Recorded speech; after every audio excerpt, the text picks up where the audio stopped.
संपूर्ण जग तंत्रज्ञानाने व्यापले आहे. तंत्रज्ञानाचे जसे फायदे आहेत तसेच तोटे देखील आहे. जगाच्या कानाकोपऱ्यात दररोज तंत्रज्ञान बदलत आहे. सायबर गुन्ह्यांच्या हजारो तक्रारी देखील दाखल होत आहेत.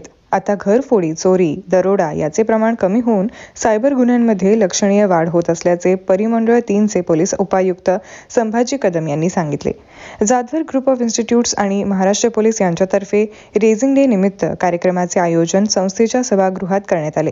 यावेळी सहाय्यक पोलीस आयुक्त अजय परमार, सिंहगड रोड पोलीस ठाण्याचे वरिष्ठ पोलीस निरीक्षक दिलीप दायगडे, पोलीस निरीक्षक गुन्हे शाखा उत्तम भजनावळे, सायबर तज्ज्ञ पुष्पक शहा, अध्यक्ष प्राचार्य डॉक्टर सुधाकर जाधवर, उपाध्यक्ष ॲडव्होकेट शार्दूल जाधवर आदी उपस्थित होते. आमच्या पोलीस खात्यात महाराष्ट्र पोलीस दलातर्फे 2 जानेवारी ते 8 जानेवारीपर्यंत पोलीस रेझिंग डे असा आयोजित केलेला असतो. म्हणजे वरिष्ठ डीजी मॅडम आणि इतर सर्व अधिकाऱ्यांच्या मार्गदर्शनाखाली पोलीस आणि जनता याच्यामध्ये कसा सुसंवाद साधता येईल आणि जनतेला आपल्या पोलीस खात्याबद्दल जास्तीत जास्त माहिती मिळून त्याच्यामध्ये कायदा व सुव्यवस्था राखण्याकरिता अशा प्रकारे सगळ्यांचं योगदान त्याच्यात मिळेल याकरिता हा तळागाळापासून तर संपूर्ण महाराष्ट्र सगळ्या संस्था, सगळ्या शिक्षण संस्था, सगळ्या लोकांना, जनतेला यांना ही माहिती देण्याकरता हा प्रोग्राम असतो. याकरता आम्ही विविध प्रोग्राम अरेंज करत असतो. त्याच्यासाठी प्रत्येक शाळेत, त्याच्यानंतर कॉलेजमध्ये, प्रत्येक ठिकाणी पोलिसांची काय आपली भूमिका असते समाजाच्या प्रती त्याबाबत आम्ही जागृत करण्याचा जास्तीत जास्त प्रयत्न करतो. आज या ठिकाणी जाधवर इन्स्टिट्यूट या ठिकाणी आम्ही सिंहगड पोलीस स्टेशनच्या वतीने अवेअरनेस इन सायबर सिक्युरिटी याच्याबद्दल एक विशेष प्रोग्राम आयोजित केलेला आहे. आपले संस्थेचे जाधवर साहेब आणि त्यांच्या सगळे शिक्षण मंडळी आणि सगळ्या संस्था चालक यांनी आम्हाला चांगल्या प्रकारे त्याच्यात सहभाग आणि प्रतिसाद दिलेला आहे. त्याकरता आम्ही सर्व विद्यार्थ्यांना आणि तसेच या कार्यक्रमात जेवढे सम्मिलित होणार आहेत त्या सर्वांना आमच्यातर्फे सायबर वरती एक चांगलं लेक्चर देणार आहे.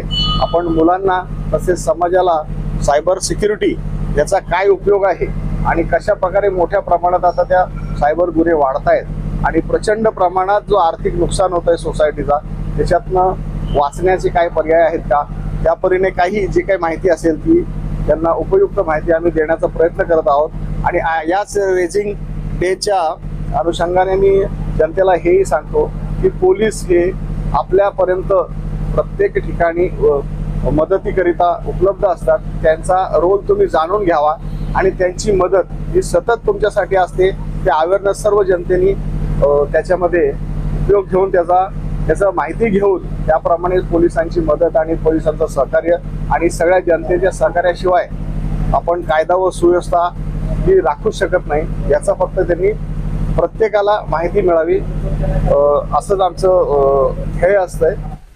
पोलीस रेझिंग डे हा दरवर्षी 2 जानेवारीला आपण महाराष्ट्र पोलीस कडून साजरा करण्यात येतो. तसंच दरवर्षी प्रत्येक महाराष्ट्रामध्ये प्रत्येक जिल्ह्यातील आणि प्रत्येक कमिशनरेटमध्ये 2 जानेवारीपासून पोलीस रेझिंग डेच्या निमित्ताने वेगवेगळे विविध कार्यक्रम घेतले जातात. अवेअरनेस, जागरूकता, समाजामधील जे विद्यार्थी आहेत, पालक आहेत त्यांच्यासाठी एक जागरूकता कार्यक्रम घेतले जातात जेणेकरून समाजातील जी गुन्हेगारी आहे ती कमी व्हावी, त्याच्यावरती थोडासा वचक बसावा आणि प्रतिबंध व्हावा यासाठी विविध कार्यक्रम घेतले जातात. त्यानुसार आज आम्ही जाधवर ग्रुप ऑफ इन्स्टिट्यूट यांच्या सहयोगाने त्यांच्या शाळेमध्ये जी मुलं आहेत, जे विद्यार्थी आहेत त्यांच्या संदर्भात आपण मोबाईल आणि सोशल मीडियाचा जो अवेअरनेस कार्यक्रम आहे तो आयोजित केलेला आहे. ही अतिशय चांगली गोष्ट आहे. माझी पण आता मी नवीनच आलो या ठिकाणी, पण जाधवर ग्रुप ऑफ इन्स्टिट्यूट आणि जाधवर जे आहेत त्यांच्या माध्यमातून पोलिसांसाठी बरेचशा सवलती देखील दिल्या जातात. त्यांच्याकडनं बरेचसे पुरस्कारही दिले जातात आणि त्यांचं नेहमीच आमच्या पोलीस स्टेशनला आणि पोलिसांना त्यांचं नेहमीच सहकार्य राहिलेलं आहे.